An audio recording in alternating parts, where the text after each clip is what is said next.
This is Monocle on Design, a show where we discuss everything from architecture and craft to furniture and graphic design.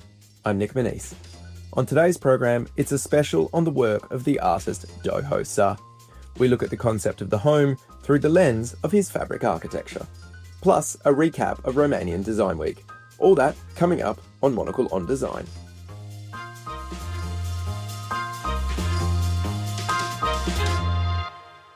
Hello and welcome to today's program where we're doing a deep dive on a conversation with the South Korean artist Do Ho Suh. Monocle's Maylee Evans, who conducted the interview, joins me in the studio. Maylee Evans, super producer of this show. What's going on? Yes, so it might feel like sort of abstract territory perhaps for the design show.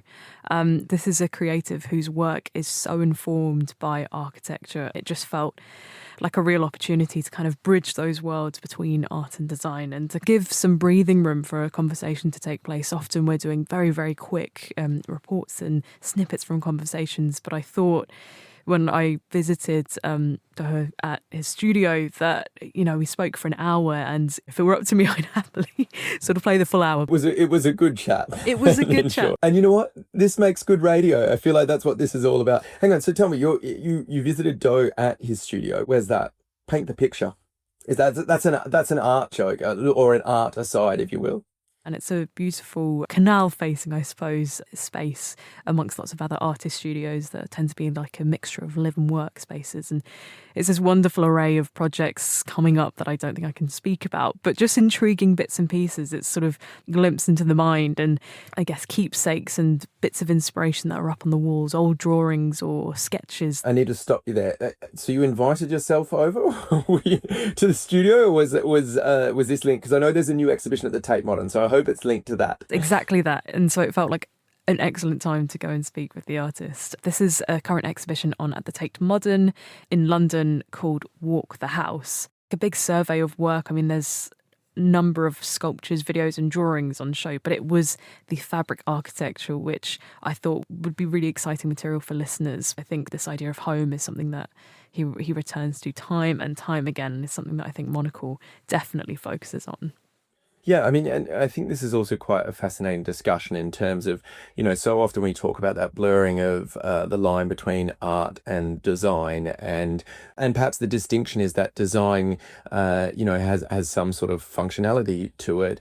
But I think equally we're looking for pieces that move us and that are powerful. What I've seen from these images of the exhibition, because you're talking about the fabric architecture, it's these floating kind of ethereal, colourful, quite literal architectures made out of fabric. There's a function to them within the gallery space. You can kind of move through them, but there's also this, I guess, this artistic quality that responds to, or maybe encourages us to consider our relationships with home and our relationships with architecture. And I think that's this kind of beautiful coming together of the two things. There is a physical space, but there's also this part of it with the colours and the fabric and the light that's playing there that perhaps hopefully moves you emotionally. Is that something that comes through in the actual exhibition? Yes, definitely. And I think, I first came across his work back in 2017, went in not knowing anything about the pieces on show, and you're immediately greeted with this structure, and it's all one-to-one scale. And I think that's really important and something that he discusses in the interview, but it's something that I think you respond to immediately. This particular piece on show was a series of thresholds from a number of different places. He's lived in Seoul, in New York, and London, and he kind of sees himself as a custodian of these spaces. They're spaces that many people have lived way before him and will live after he's moved on to his next location. And I think there's something very visceral about walking through these spaces and having light switches exactly where they would be in the real space. You're kind of trying to stop yourself from, turning a door handle or just kind of touching everything because it all looks true to form and true to life. Amazing. Well, rather than letting us kind of continue unpack this, why don't we hear from Do Ho Suh now as he begins by discussing the title of the exhibition, Walk the House. 집을 걸리다. That's a bit awkward expression in Korean, but what that means is let the house walk. But it's a Korean term translated into English. There's this idea of transporting to some other places. I heard this term by old carpenter. He was already in his 70s when he was commissioned to build my parents' place in 70s. It took about 6 years to complete the building. Only few crew worked on the project, and we're living right next to the construction site. I was hanging out there all the time because there's so many materials, scrap wood and like a lot of materials that I could play with. He was a royal carpenter and master carpenter, so he actually built few buildings in the Korean palace complexes in Seoul. He was a handyman fixing someone's doors when we found him, because no one else was actually commissioning traditional Korean buildings anymore. And he had so much knowledge on Korean architecture and construction.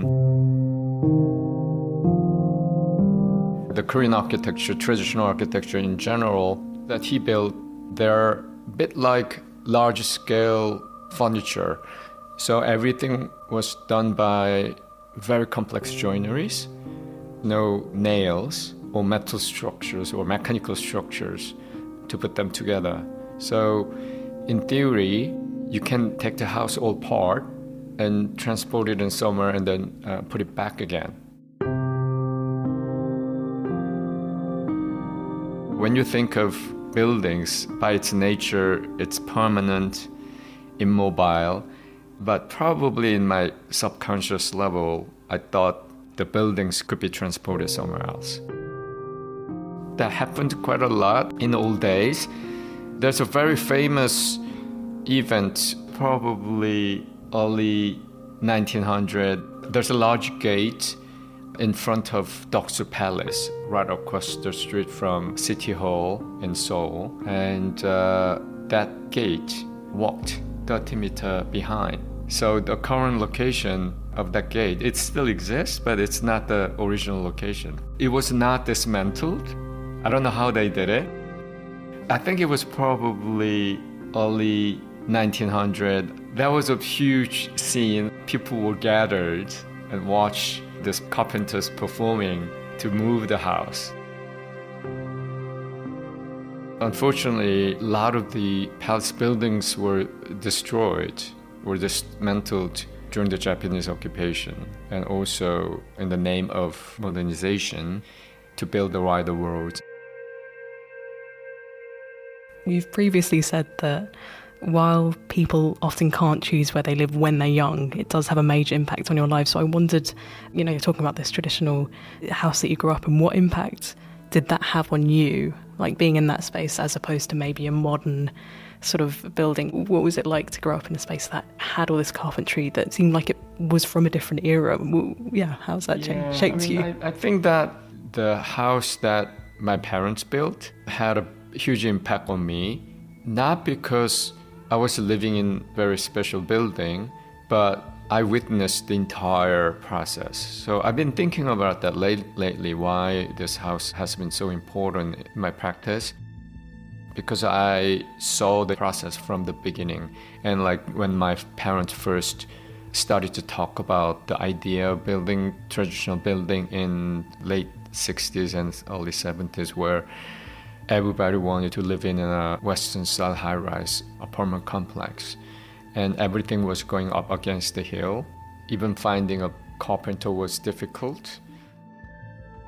All the builders and craftsmen who worked on the project was probably the last person from that tradition, and they all passed away. I actually had a chance to spend a lot of time at a very young age and then saw the entire process.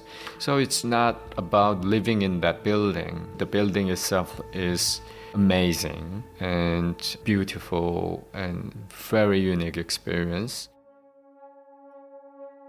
If I describe the building itself for non-Korean audience, it's mainly made out of wood. There are not that much walls. You can imagine these pillars, and then those pillars partially filled with the bricks, but most of them are filled with doors and windows. Then it's actually ambiguous whether it is door or window, because it has a dual function, and it is covered with the rice paper. Those doors can be folded and raised or can be slided, so you can reconfigure the space differently throughout the season or throughout the day. The building itself is very flexible and permeable. Because only barrier there is rice paper, so not only the light can transmit into the room, but sound in air could come in. The house itself is very breathable. In the summer, it's hotter than probably air-conditioned Western-style building, or winter it's probably more cold, but we have an incredible underfloor heating system. You probably have to give up some convenience of the modern technology, but it feels like when we're living in there, I felt I was connected to nature more, and you can hear the sound. It feels a bit like you're camping in the woods, because the doors were papered. In the night when there's a bright moon, you see the shadow of a bamboo tree outside of the house, and you see the silhouette, the shadow. I think that ambiguity in terms of the purpose of spaces within the house was probably something really different when I started to live in America. Maybe this is a point to bring in the fabric architectural pieces. And what struck me there is you were talking about how that house, it allowed the light. It wasn't such a solid structure. It played with this notion of inside-outside, which feels very apt when you encounter one of these fabric architectures. You've made a number of them, or elements of a home, staircases, sort of thresholds. But what's really struck me is the fact they are this one-to-one scale. They're not miniatures. They're not blown out of proportion. They are kept at the scale, so a visitor encountering them can walk through this space, can feel like they could touch a door handle or press a light switch. So I wondered why this scale in particular is of interest, and why mimic those very precise details. All the built environments are built for us, for our human body. It's no-brainer. Let's say doorknob or light switches. It's a comfortable placement that your arm could reach and turn or flip the switches. Even though every country has a different building code, there's a regulation that the light switch has to be a certain distance from the floor, so on and so forth. Nonetheless, if you all put together, you see they're all in a similar range of the position on the wall. So respecting those placements, I think, is very important part of my practice in a way, because it really talks about our body and how we occupy the space. As soon as we're born, we're actually conditioned by the space that surrounded us. Ironically, the buildings were built for us, but we're actually conditioned by the building. One of the pieces at the Tate show, it's called Perfect Home, because it's this space. So we're in the studio. We're in the studio right now. Okay. Right. It's a 1-to-1 scale of this studio space. I took a shell of the interior space, but projected the placement of all the different objects on the wall from all the other homes that I have lived. And so when you enter the piece, you will see like thousands of light switches and doorknobs all on this wall, and you see the pattern. To me, it looks like a musical note. It goes ups and down. It creates a sort of a line, like the sockets near the floor, and then light switches about your waist level, and so on and so forth. My goal was trying to find if there's any sort of a system in there. I couldn't find any system, but one thing I realized was that these placement of daily objects fixed in the building creates the pattern of our movement inside of the space. When you wake up from your bedroom, first thing that you do, I don't know, you flip the switch next to your bed, and then you get up and then go to the bathroom and turn the switch in the bathroom, and probably turn on the water and start to brush your teeth or something like that. Without thinking about anything, it creates this habitual movement. And you live in a small apartment long enough, it's a bit like hamster in a wheel. going around your flat constantly.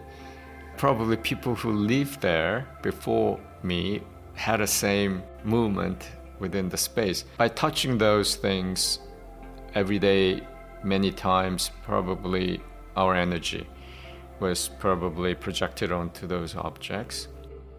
So those things are very important for me, and if you change the scale, that doesn't make sense at all, because it has to be the exact scale.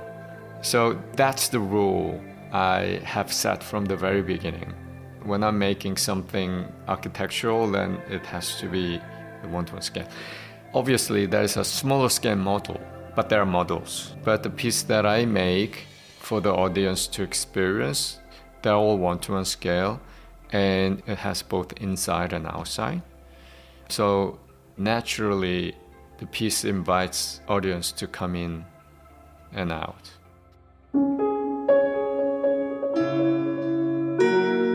When I first conceived fabric architecture piece a couple of decades ago, a lot of people are curious whether I was interested in the materials first, interested in the fabric, before I started to make fabric architecture. It was not the case. The idea of turning a physical space into fabric piece happened all together at the very beginning. I wanted to make the space transportable. Therefore, it has to be lightweight and flexible and also foldable. The fabric came in right away. I never actually worked with the fabric before. I learned sewing actually from this project. I wanted to render this idea of intangible quality of the space, which is the memory, and how I'm going to actually render the memory, which you cannot really see. The candidate for that was glass and then translucent fabric. But glass is just too heavy and not flexible at all. Fabric was obvious choice. It all happened in a split second in my mind. The transportability, it's about the movement and the time. And I believe we experience the space through our own movement, going through these spaces. And that experience is about the displacement from one place to the other or one culture to the other. That was Do Ho Suh in conversation with Maylee Evans. We'll hear more from them later in the program. For now, we're taking a break from fabric architecture to head to Bucharest. There, Romanian Design Week has just wrapped up, in an edition that focused on the way design shapes the cities that we live in. Monocle's resident Romanian, Laura Kramer, was on the ground taking it all in, from public installations to behind-the-scenes workshops. She sent us this report.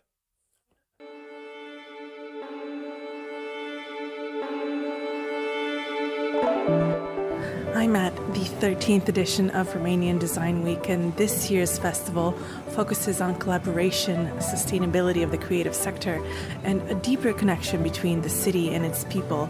It looks at emphasizing the role of design as a driver of change, urbanism, especially at a time when cities are expanding at really fast speeds, and the importance of that collaboration between the creative communities, whether it's designers or architects, and how they are key to shaping a more sustainable and visually inspiring urban environment. The festival stretched across the city, offering everything from immersive exhibitions to studio tours. At one hands-on display, visitors got a look behind the scenes at the creative process of a Romanian eyewear brand. I'm Stefan Popa. We are at the Lunette exhibition here at Romanian Design Week. So tell me about the exhibition here. The prompt for this year was to let our customers and the visitors of the exhibition take part in the process behind closed curtains. So the process of manufacturing, designing, thinking. You have here the color templates. You have some spare parts that we are using either for repairing or designing or whatnot. Here you can see a blueprint. This is what we sent to the factory for our frames. we're gonna launch a new collection with some bolder frames. This one is a teaser here. So thicker acetate. Anything we do, we try to connect to the local artist community. That sense of openness and collaboration was a running theme throughout the week. There are 12 international exhibitions brought in partnership with cultural institutions, so it really showcases the collaboration between Romania and some of these partners I see here. Austria, Italy, Sweden, and I spotted something from Spain as well. Another installation turned the spotlight on urban infrastructure, comparing how different European capitals approach everyday public spaces. I'm now in a part of the exhibition that wants to raise public awareness about the importance of utilitarian design, specifically showcasing the plans of metro stations in Bucharest alongside those of the Madrid metro. So it's hoping to establish a connection between the two cities. And so there are 2D models, 3D models. They're presented, creating an installation that kind of allows the public to understand the complexity of these structures. Outside the dedicated exhibition spaces, Design Week also spilled out onto the outskirts of the city center. In Obor Market, located in northeast Bucharest, I met the founder of independent publishing house Paper Traffic, one of the many projects taking part in the open call program Design Go. So my name is Vlad Mihai. I run a publishing house that's mainly focused on photo books, poetry, and prose. You've got Romanian Design Week signs up on the store right now. Tell me about your involvement with that. Each year they have the main exhibition in the center of the city, but they also have like small satellite events, and you can apply with if you have like a small art show, or you can, if you launch your jewelry line, you can make a little fashion show. You can register on their website to have it's called Design Go. So yeah, we're part of this group of small events that happen around the city, not just in the center of it. From the heart of the city to its side streets and markets, RDW 2025 asked people to see Romanian creativity and design with fresh eyes. For Monocle in Bucharest, I'm Laura Kramer.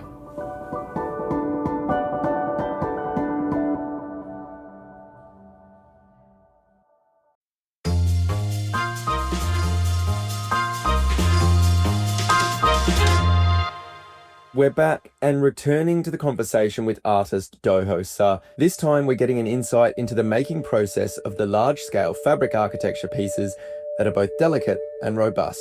They're currently on show at the Tate Modern, and we rejoin the conversation with this show's producer, Maylee Evans. I wanted to discuss the construction of these fabric architectures. They're crafted in a sheer translucent fabric, and once complete they are so detailed when it comes to fixtures, a fire extinguisher, for example, a fan, to architectural details like cornicing or panels on a door, for example.